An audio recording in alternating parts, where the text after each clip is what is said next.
ಇತ್ತೀಚಿನ ದಿನಗಳ ಹೃದಯಾಘಾತದಿಂದ ಮೃತಪಡುವವರ ಸಂಖ್ಯೆಗೆ ಮಿತಿಯೇ ಇಲ್ಲ ಎಂಬಂತಾಗಿದೆ. ಇದಕ್ಕೆ ಕೊರೋನಾ ಲಸಿಕೆಯೇ ಕಾರಣ ಎಂದು ಅನೇಕರು ಆಪಾದನೆ ಕೂಡ ಮಾಡಿದ್ದಾರೆ. ವಿಶೇಷವಾಗಿ ಕಡಿಮೆ ವಯಸ್ಸಿನವರೇ ಹೃದಯಾಘಾತಕ್ಕೆ ಒಳಗಾಗ್ತಿರುವುದು ಕಳವಳಕಾರಿಯ ವಿಚಾರವಾಗಿತ್ತು.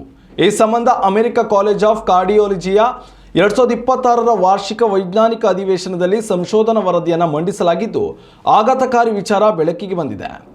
ಹೌದು, ಈ ಸಂಶೋಧನಾ ವರದಿಯ ಪ್ರಕಾರ ಪ್ರತಿದಿನ ವ್ಯಾಯಾಮ ಮಾಡಿ ಸದಾಕಾಲ ದೈಹಿಕ ಚಟುವಟಿಕೆಯಲ್ಲಿ ತೊಡಗಿರುವ ವ್ಯಕ್ತಿಯು ಹೆಚ್ಚಿನ ಸ್ಕ್ರೀನ್ ಟೈಮ್ ಹೊಂದಿದ್ದರೆ ಆತನನ್ನು ಹೃದ್ರೋಗ ಸಮಸ್ಯೆಯಿಂದ ಪಾರು ಮಾಡುವ ಶಕ್ತಿ ವ್ಯಾಯಾಮಕ್ಕೂ ಇಲ್ಲ ಎಂದು ತಿಳಿದು ಬಂದಿದೆ.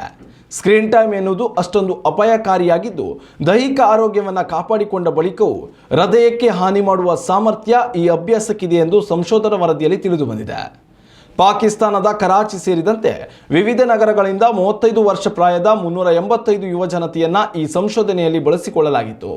ಈ ವೇಳೆ ಅತಿಯಾದ ಸ್ಕ್ರೀನ್ ಟೈಮ್ ಹೊಂದಿರುವವರಲ್ಲಿ ಕೆಟ್ಟ ಕೊಲೆಸ್ಟ್ರಾಲ್ 28 ಮಿಲಿಗ್ರಾಂ ಪರ್ ಡೆಸಿಲಿಟರ್ನಷ್ಟು ಹೆಚ್ಚಾಗಿದ್ದು, ಒಳ್ಳೆಯ ಕೊಲೆಸ್ಟ್ರಾಲ್ ಪ್ರಮಾಣ ಕುಸಿದಿರುವುದು ಗಮನಕ್ಕೆ ಬಂದಿದೆ.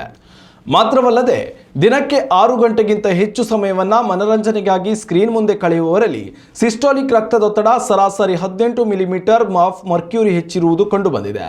ಅಲ್ಲದೆ ಹೆಚ್ಚಿನ ಸ್ಕ್ರೀನ್ ಟೈಮ್ ಹೊಂದಿರುವ ವ್ಯಕ್ತಿಗಳಲ್ಲಿ ಸೊಂಟದ ಸುತ್ತಳತೆ ಹೆಚ್ಚಿದ್ದು, ಇದು ಕೂಡ ಹೃದಯಾಘಾತಕ್ಕೆ ದಾರಿ ಮಾಡಿಕೊಡುವ ಕಾರಣವಾಗಿದೆ. ಹೃದ್ರೋಗ ಸಮಸ್ಯೆಯಿಂದ ಪಾರಾಗಲು ಉತ್ತಮ ಆಹಾರ ಶೈಲಿ ಹಾಗೂ ದೈಹಿಕ ಚಟುವಟಿಕೆ ಅತ್ಯಂತ ಪ್ರಮುಖವಾದದ್ದು. ಇದಕ್ಕೂ ಮುಖ್ಯವಾಗಿ ನಿಮ್ಮ ಸ್ಕ್ರೀನ್ ಟೈಮ್ ಅನ್ನು ಆದಷ್ಟು ಕಡಿತಗೊಳಿಸಿ ಎಂದು ಅಧ್ಯಯನದ ಪ್ರಮುಖ ಸಂಶೋಧಕ ಡಾಕ್ಟರ್ ಜೈನ್ ಇಸ್ಲಾಂ ಸಲಹೆ ನೀಡಿದ್ದಾರೆ. ಉತ್ತಮ ಸಂಸ್ಕಾರಯುತ ಶಿಕ್ಷಣದೊಂದಿಗೆ VSS English medium CBSE school Udupi Muddur. ನರ್ಸರಿಯಿಂದ 10ನೇ ತರಗತಿವರೆಗೆ ಶಿಕ್ಷಣದ ಜೊತೆಗೆ 5ರಿಂದ 10ನೇ ತರಗತಿವರೆಗಿನ ವಿದ್ಯಾರ್ಥಿನಿಯರಿಗೆ ಉತ್ತಮ ಹಾಸ್ಟೆಲ್ ಸೌಲಭ್ಯವೂ ಇದೆ. ನಿಮ್ಮ ಮಕ್ಕಳ ಪ್ರವೇಶಾತಿಗಾಗಿ ಈ ಸಂಖ್ಯೆಗೆ ಕರೆ ಮಾಡಿ.